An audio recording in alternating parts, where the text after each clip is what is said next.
Yeah, I mean, I think if you told the ruling class, if you could do such a thing, that degrowth also means no profits, they would not be degrowth. So I think there's a limit to how much degrowth is sort of indulged, even sort of rhetorically. Steve Bobrick says, I really like George's point about degrowth and green thinking in general, putting the outcome first. That is to say that degrowth and green thinking puts the outcome first. Instead, we should put the democratic determination first and rely on the process to produce a good outcome. But what is remarkable about this moment is that the outcome is actually to some degree already prescribed. The giant objective discontinuity of climate collapse sets us this challenge. Knowing the outcome of continued growth in production at the current rate, as we do, come up with an authentic democratic response that doesn't impoverish workers, burn entire regions of the earth, or crash civilization altogether. This is a situation where Democrats and leftists have to respond to the objective external reality. I don't want to sound like a stuck record, but if insurance companies, bureaucrats, industry, Davos man, Silicon Valley, and finance capital can all apparently plan a response, why can't the left?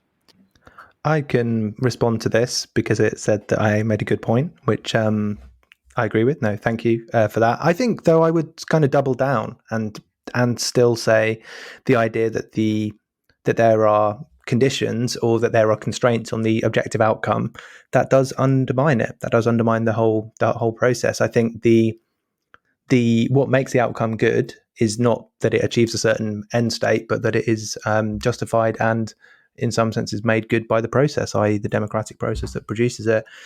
So, and I would think that a democratic society would make choices consistent with the continuation of the human race. I definitely think that, and that's the wager that I would be prepared to kind of make on still continuing to put the democratic determination first. I don't think you can say that the outcome has to be within these limits or those limits in order for it to, that in so doing that, you undermine the first part of it, which is the democratic process. But I mean, that's the that's the nature of democracy, I guess, that you can't have technocratic limitations to the outcome in advance. So, I mean, I just wanted to make a very brief comment, which is that I don't accept this premise that continued growth in production at the current rate will lead to the world burning up. I mean, that obviously changing nothing, then yes, it would, if we accept the kind of that the earth burning up is a metaphor.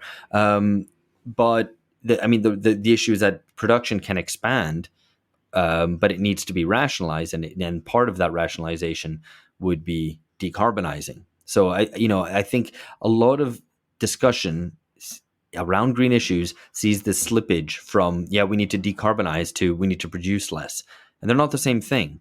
I noted this recently in a speech given by Jean-Luc Mélenchon. A clip of it was shared on Twitter. He's, by the way, the leader of La France Insoumise, now bundled together into the NUPES party in France. Anyway, kind of left populist leader in France, and he was making this great speech to protesting workers and citizens, saying who opposing Macron's attempt to raise the retirement age, basically saying, we need to have free time. We need to have free time to do nothing if we want, or to learn a hobby, or to care for people, and blah, blah, blah. Anyway, a very good speech defending free time and for our ability to determine what to do with our free time. But then it slips at the end. It's like, but if we want to continue producing, the problem is that the earth will burn up, right? And that seemed to me like a slippage, a jump made, which is completely unwarranted.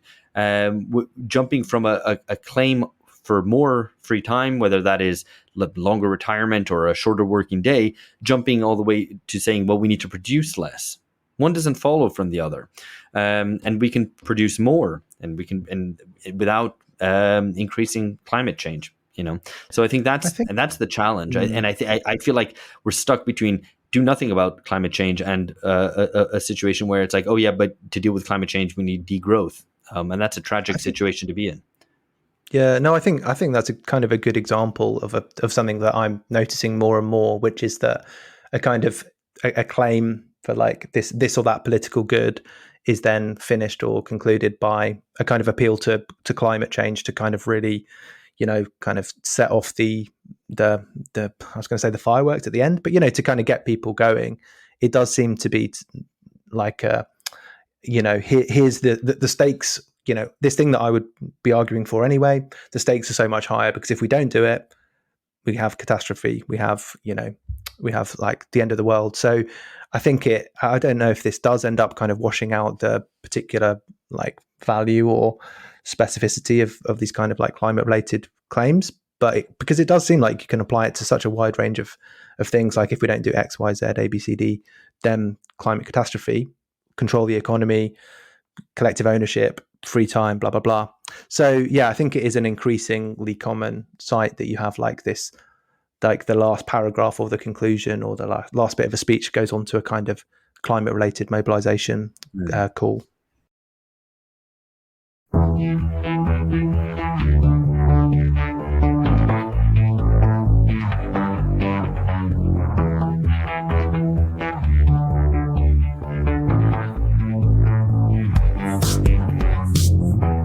So we're going to finish this off with the big one. Episode 318 and 319, The Dead Left, with Steve Hall and Simon Winlow. This inevitably sparked a lot of debate, a lot of which concerns the question of nostalgia and of workerism, which is to say, I guess, the identity politics of the working class.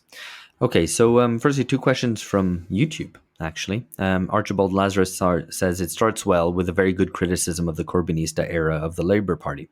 But does the endless printing of money, whilst keeping capitalism intact, really equate to the long-term interests of the working class? This being a criticism, I think, of Steve Hall and Simon Winlow, as well as support for MMT, modern monetary theory.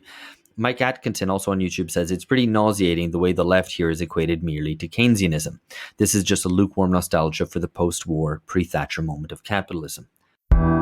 Hey there, you've reached the end of a short excerpt from an episode that's been released only to our patrons. If you'd like to join us and gain access to around 2 Patreon exclusive episodes a month, please go to patreon.com/bungacast. We'd love to have you.